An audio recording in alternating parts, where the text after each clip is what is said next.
ሰላም ጤና ይስጥልኝ ክብራትና ክብራን እንዴት ናችሁ? ሰላም ነው። ዛሬ ከሰዓት ሆሳና ከተማ ትላንት የጀመርነውን ጉዟችንን ቀጥለናል። ዛሬ አጠገቤ አንድ እንግዳ አሉ። እኚህ እንግዳ የሆሳና ከተማ ከንቲባ አቶ ዳዊት ጥምደዶ ናቸው። እንግዲህ ከከንቲባው ጋር ስለ ሆሳና ከተማ አሁን ስላሉ አንዳንድ መሰረተ ልማት ለውጦቹን ወደፊትም ያሉትን የመንግስትን ፕላን እና አንዳንድ ጉዳዮችን ከከንቲባ ጋር ቆይታ እናደርጋለን።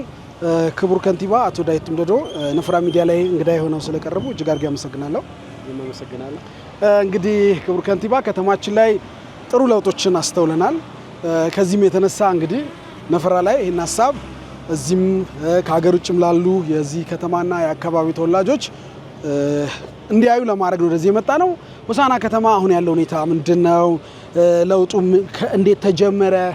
እና አንዳንድ ነገሮችን በተለይ ከኮሪደር ልማት ጋር ማያይዘው ቢነግሩን። እንግዲህ እንዳያችሁት ሆሳና ከዚህ በፊት ከተማ ረጅም እድሜ የቆጠረ ከተማ ነው። ነገር ግን በሚፈለገው ደረጃ በተለይም በመሰረተ ልማት ያላደገ ነው። እኛ የመጀመሪያ እዚህ እድሉን እግዚአብሔር ሲሰጥ ከንቲባ ስንሆን የመጀመሪያ የወሰድነው የዚህ ከተማ ትልቁ ችግር ምንድነው ብለን ወሰድ። አንደኛው መንገድ ነው፣ ሁለተኛው ውሃ ነው፣ ሶስተኛ መሰረተ ልማት አጠቃላይ ከውሃ ያለፈ ትምህርት ቤቶች እንደዚህ የተለያዩ ለህብረተሰቡ አገልግሎት ሊሰጡ የሚችሉ ጉዳዮች ላይ ትኩረት ሰጥተን ሰርተናል። መጀመሪያ ያየነው ቀደም ሲል የተጀመረው የሆሳና ከተማ አስፋልት ስራዎች 20 ኪሎ ሜትር በመንግስት በከተማ ህዝብና በገቢ ተጀመረ። እንዲሁም በፌደራል የሚሰራ 5.2 ኪሎ ሜትር እነዚህ ተጀምሮ ቆሙ ነበሩና መቆም እንደሌለባቸው አረጋገጥን። ከዛ ያለፈ ደግሞ ተጀምሮ ያላለቁ ውሃ ነበር ከተማ ውስጥ በ286 ሚሊዮን የሚሰራ። በአጠቃላይ በአሁኑ ሰዓት በሆሳና ላይ ከ7 ቢሊዮን ብር በላይ ፕሮጀክቶች አሉ። እነዚህን ፕሮጀክት ሲሰራ አንደ ከተማ ገቢ ታሳቢ አድርገን ነው። ሁለተኛ ደግሞ ሀገር ውስጥም ከሀገር ውጭ ያለው ሀዲያ ተወላጆች፣ የሆሳና ተወላጅ እንደዚሁም የዚህ አጋር የምንላቸው ማንም በሆሳና እድገት ላይ ተስፋ የሚያደርግ ሆሳና መጥቶ መዝናናት የሚፈልግ ኢትዮጵያውያን ይረዱናል ብለን ታሳቢ አድርገን የጀመርነውና በዛ ልክ ጀምረናል። እንዳያችሁት አሁን ዛሬ በእግር የምንሄደው ሆሳና ውስጥ የእግረኛ መንገድ በጣም ብርቅ ነበር። ሰው በእግረኛ ለመሄድ ከአህያ ጋር እየተጋፋ ከመኪና ጋር እየተጋፋ አሮጊቶች፣ አባቶች፣ እናቶች፣ አካል ጉዳተኛ ሊንቀሳቀሱ የሚችሉ መንገድ አልነበረም። ይሄ ትልቁ የህዝቡ ፍላጎት ነበር። ከዚህ አንፃር መጀመሪያ አዲስ አበባ ላይ የተጀመረን ኮሪደር ስንጀምር የካንቲባ አሻራ ብለን የጀመርነው ኮሪደር ብለን አልጀመርንም።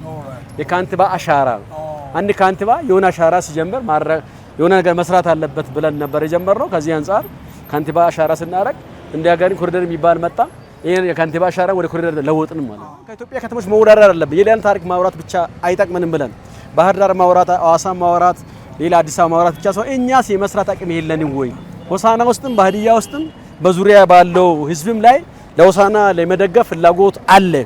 ዛሬ እንደምታዩት አሮጊቶች እንደምታዩት መንገድ ላይ እየተራመዱ ነው። አካል ጉዳተኛ ሳይክል ይዞ ክራንች ይዞ ድሮ መንገድ ለመተላለፍ በጣም አስቸጋሪ ነበር ከተማ። ሰው እንዳያችሁት በየመንገዱ እየሄደ ነው። ኮሪደር ልማትን እኛ 4-5 ወር ያዝነው ዛሬ በአንድ ወር ከ15 ቀን ላይ እንዳያችሁት 67% ደርሰናል። አሁን አብዛኛው ቴራዞ የማልበስ ስራ ግሬሪ የማልማት እነዚህ መሰረተ ልማት ጥምረት በአንድ ቦታ አድርገን ጨርሰናል። ማብራት ውሃ ከመንገድ አንስተን ጥጋስ ይዘናል። ከዛ ደግሞ ቴራዞ እያደረግን ነው። ፋውንቴን የሚሰሩ ቦታዎች ፋውንቴን እየሰራን ነው። ጎን ለጎን ደግሞ የከተማ ካሜራ ገጥመናል። ሆሳና ውስጥ ሳይቶችን መርጠናል። እንደምታዩት እነዚህ ጋር አሁን ስማርት ፖል ነው አዲስ አበባ የሚታዩ ትላልቅ ከተሞች የሚታዩ። እኔ ቅርብ ጊዜ ሩሲያ ሄጄ ያየኋቸው የማብራት አይነቶች አሉ። እነዛ ከተማ ያሉ ስም ፈረንጅ ነጭ ስለሆነ ሳይሆን ስለሚሰራ ነው። ስለዛ እኛ ከለር ወሳኝ አይደለም፣ መስራት ብቻ ነው። ከሰራ መለወጥ ትችላለህ በሚል ጀምረናል። አሁን ከፌደራል የሚሰራ ጨረታ የሚወጣ መንገድ በቀድሞ በነበረው መንገድ እናወጣል፣ ሌላ መንገድ እናወጣለን። ስለዚህ በዛ መንገድ ላይ ደግሞ ሃይዌይ ከሆነ ዳኛ አስፋልት ብቻ ሳይሆን የቀለበት መንገድ መስራት አለብን። አቅሙ አለን፣ እውቀቱ አለን፣ ግን ህዝቡ መተባበር አለን። በቃ ከዚህ በፊት ሆሳና ውስጥ ኢንቨስትመንት መጥቶ ከደቡብ አፍሪካም ከአሜሪካም እዚህ ሀገርም ሰርቶ ለፍቶ አዲስ አበባም የዚህ ሀገር ተወላጅ ነኝ ከሌላ ሀገርም መጥቶ ሰራለሁ የሚል ሰው አንድ ኢንቨስትመንት ለማስፈረም 2-3 ዓመት የመመለስ ጉዳይ ነበር። በዘንድሮ ዓመት 23 ኢንቨስትመንት በሀገር ውስጥ ያሉትም ከውጭ ያሉ ሰዎች አስረክባለሁ። እንዳያችሁት ሆሳና ውስጥ ካሉት ከክልል ከተሞች ውስጥ የመጀመሪያ 5G የጀመረው እዚህ ነው። 5G ኢትዮ ቴሌኮም አስጀምሯል። የመጨረሻ ጄኔሬሽን ነው። እግዚአብሔር ፈቃድ ከሆነ እስከ መስቀል ድረስ መስቀል ላይ የሚመጡ ሰዎች የተለየ ነገር ከተማ ውስጥ ያያሉ። የጀመርናቸው እነዚህ መኪና ማቆሚያዎች እንዳያችሁ እዛ ጋር አይታችኋል። በየቦታ የመኪና ማቆሚያ እዛ ዋቸሞ ትብሬት አካባቢ ስቴዲየም ቅርብ ጊዜ ውስጥ ዲዛይን አልቆ ስቴዲየም ለብሔረሰቦች ስቴዲየም እየጨረስን ነው። 45 ሺህ እና ከዛ በላይ ህዝብ የሚይዝ ስቴዲየም ግንባታ ጀምረናል። ክቡራትና ክቡራን እንግዲህ ከከንቲባው ጋር ከሆሳዕና ከተማ በደንብ እየዞር ነው። ትናንት ብቻዬን ነበር። ዛሬ ከሆሳዕና ከተማ ከንቲባ ጋርና ከሆሳዕና ከተማ ጸጥታ ጽህፈት ቤት ኃላፊ ጋር አብረን ወክ እያደረግን ነው። ቆሮ ላይ ቀለም ተቀብቶ ደግሞ የሆነ ውበት ባለው መልኩ ተሰርቶ ነው ያለ። ይሄ እንዴት ነው የተጀመረው? ከውበት ያለፈ ሌላ ምን ጥቅም አለው? በዚህ ጉዳይ እስቲ ትንሽ ነገር ቢነግሩ። እንግዲህ ለተከበሩ ተመልካቾቻችን ይሄ ቦታ እንደምታውቀው ዋቸሞ እስር ቤት ዋቸሞ አጥር ታውቃላችሁ፣ ድሮ ጫካ የነበረው ይሄ መንገድ በዚህ ልክ ማለፍ አይቻልም። እንደምታዩት በጣም ሰፊ መንገድ ነው። እዚህ መንገድ ላይ እንደምታዩት የመሰረተ ልማት ጥምረት፣ ማብራት፣ ውሃ፣ ቴሌ፣ የከተማ ትራፊክ ካሜራ፣ የከተማ ካሜራ ጥምረት እዛ ጥግ ላይ አለ። እዚህ ጋር ደግሞ የምታዩት ቢጫ ደግሞ አካል ጉዳተኛ መንገድ ነው። ሌሎቹ ደግሞ እግረኛ ነው። እዚህ ጋር 2 ሜትር ደግሞ ሲሰራ የሚያልቅ የሳይክል መንገድ ነው። ያ አረንጓዴ ቦታ ነው። እንደምታዩት በሳር የተሸፈነ ነው። አረንጓዴ ትላልቅ እንጨቶች ተሰክተዋል። ይሄ ቦታ ድሮ በዚህ ልክ አልነበረም። እግረኛ እንደፈለገ እግር መሄድ አይችልም። ስለዚህ ይሄን ደግሞ ውበት እንዳያበላሽ ይሄን ቦታ በከተማ ፕላን በማስከበር አፍርሰናል። ስላፈረስን በግንብ ወይም በብሎኬት እስከሚታጣ ድረስ ከተማ ውበት እንዳይበላሽ ቆርቆሮ በዚህ ልክ ተቀብቶ ለከተማ ሁሉ በአረንጓዴ በዚህ በሚያምር ልክ ነው አጥር የሁሉ የሚታጠረው። እንግዲህ ነፈራዎች አሁን ደግሞ ከአንድ እንግዳ ጋር አጭር ቆይታ ላደርግ መጣሁ። አቶ ተፈራ አበሞ የሆሳዕና ከተማ ሰላምና ጸጥታ ጽህፈት ቤት ኃላፊ ናቸው። ከእሳቸው ጋር ሆሳዕና ከተማ ውስጥ ስላለው የሰላምና የጸጥታ ጉዳይ አንዳንድ ጥያቄዎችን ላነሳ ወደዚህ መጣ። ያለንበትን ቦታ መጀመሪያ ልንገራቸው። የቦታ ፋውንቴን ውሃ እንደዚህ የሚደንስበት ቦታ ነው። እንግዲህ ፋውንቴን አዲስ አበባ ውስጥ በብዛት ባለፉት ጥቂት ዓመታት በኮሪደር ልማት በትልቁ ተጎናጸፍ ነው የፋውንቴን ነው። ሆሳዕና ከተማ ውስጥም እንግዲህ ብዙ ስራ አልቋል። እዚህ ጋር አንዱ ፋውንቴን ይሆናል። እዛ መሀል ሆነን ነው ዛሬ። ውሃ የለም፣ ውሃ አንፈራም፣ ገና ኮንስትራክሽን ላይ ስለሆነ ዛሬ ከአቶ ተፈራ ጋር የሚኖረኝ አቶ ተፈራ እንግዳ የሆነው ስለቀረቡ እጅግ አድርጌ አመሰግናለሁ። ጥያቄ ሆሳዕና ከተማ ያለው የጸጥታ ጉዳይ እንዴት ነው? ምክንያቱም እኛ ደቡብ አፍሪካ ሆነንም አዲስ አበባ መሆኑን ስንሰማ ሆሳዕና እኮ እንደ ድሮ አይደለም፣ ሌባ በየቀን ላይ ነው የሚዘርፈው፣ ግድያዎችም ነበሩ፣ በባጃጅ ማገት፣ ማነቅ እንደዚህ ነገሮች ነበሩና ከምንድን ነው የመጣው? አሁንስ እንዴት ነው ያለው የሆሳዕና ከተማ ጸጥታ ጉዳይ?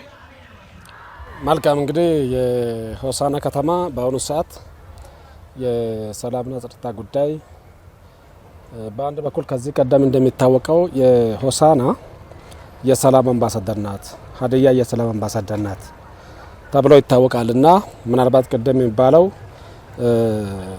የሆሳዕና ከተማ ላይ ንጥቂያ፣ ሌብነት፣ የተለያዩ ነገሮች አሉ ይባላል። ሆኖም ግን እንደሚባለው አይደለም፣ እንደሚወራው አይደለም። እኛም በተለያዩ አጋጣሚዎች በተለያዩ ሚዲያዎች ላይ የምንሰማቸው ነገሮች አሉ። ሆኖም ግን እንደሚባለውና እንደሚወራ አይደለም። ሆሳዕና አሁንም እኔም ለማለት የሚፈልገው ሆሳዕና ከተማ ሰላም ናት፣ የሰላም አምባሳደር ናት፣ ለሌሎችም ተምሳሌት ልትሆን የምትችል ከተማ ናት። ይህ ሰላም ደግሞ እንዲሰፍን ሆሳዕና ከተማ የሰላም አምባሳደር ተብላ እንድትታወቅ ተብላም እንድትጠራ ትልቁ ሚናን የሚጫወተው የኛ ህዝብ ነው፣ ህብረተሰቡ ነው። ይህም ሲባል በአሁኑ ሰዓት የኛ ህብረተሰብ ከተማችን በ6 ቀበሌ ተዋቀረች ናት። በ6ቱም ቀበሌ የተለያዩ መንደሮች አሉ። በእነዚያ በመንደሮች ስር ደግሞ ብሎኮች አሉ። 1-10 የሚባል አለ። ህዝቡ ሰፊ ውይይት ያደርጋል። አልፎ አልፎ ምናልባት በሜዲያ የምንሰማቸው ገጠመኞች ሊኖሩ ይችላሉ። አሉ በሚባሉ ከተሞችም የተለያዩ ክስተቶች ይኖራሉ። ከዚያ ባለፈ ምናልባት አልፎ አልፎ የሚኖሩ ነገሮችም አሁን እንደሚባለው በሚዲያ ቦልድሊ እንደሚታይ አይደለም። ሰላማዊ የሆሳዕና ከተማ ሰላማዊ የተጠበቀ ነው። የሆሳዕና ከተማ የሌሞ ወረዳ መቀመጫ ናት። የሆሳዕና ከተማ አስተዳደር መቀመጫ ናት። የሀዲያ ዞን መቀመጫ ናት። የማዕከላዊ ኢትዮጵያ ክልል መቀመጫ ናት። ከዚህ የተነሳ የህዝቡ ፍሰት አለ።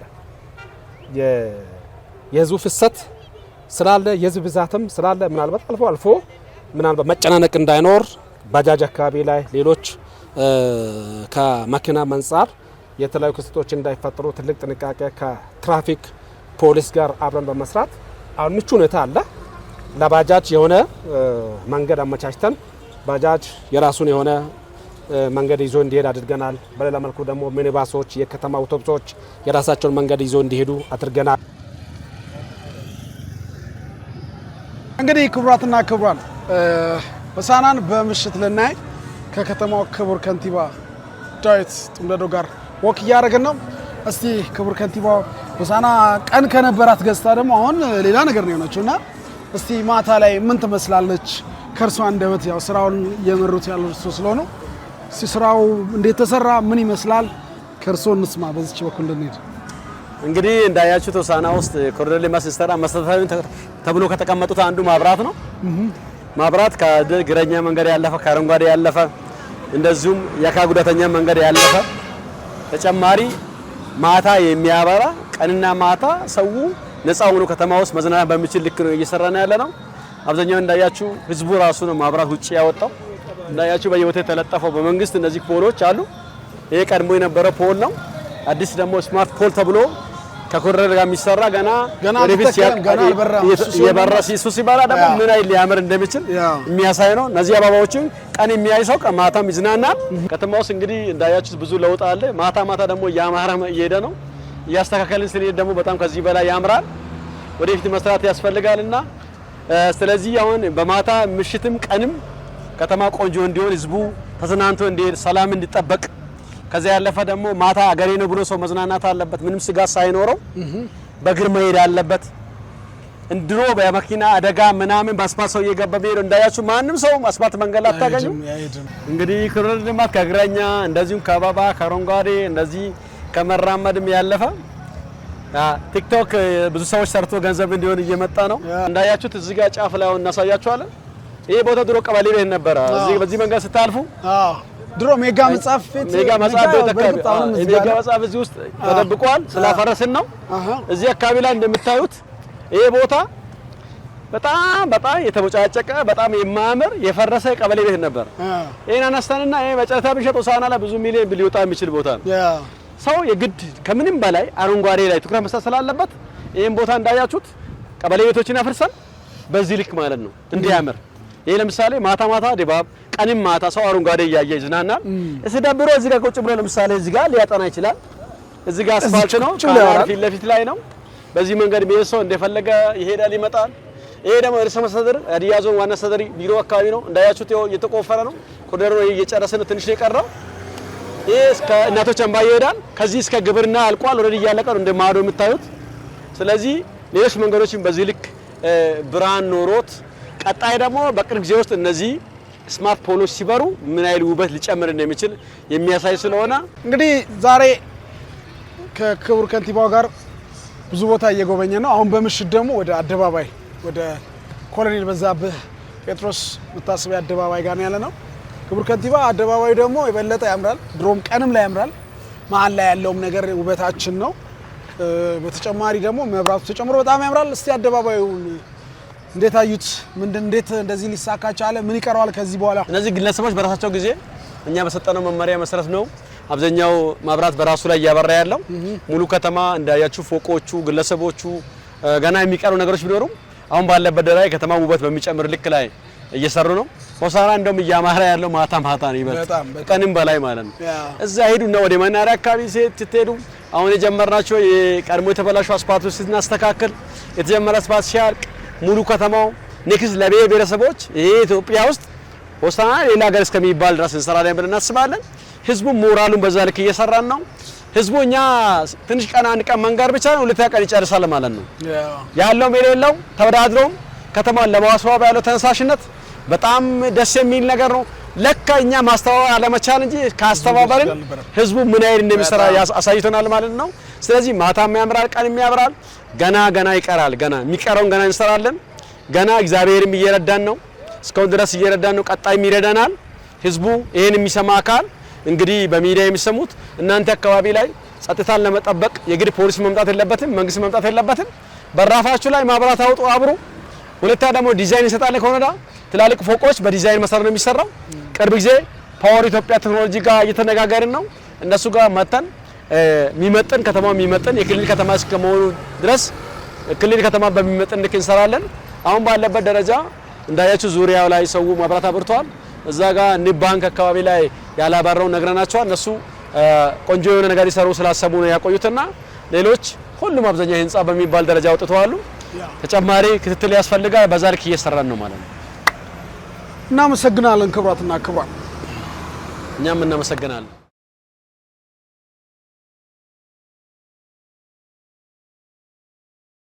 ነፈራ ሚዲያ በአባቶቻችን ባህል ሐሳብን በነጻነት የምናንሸራሽርበት የውይይት መድረክ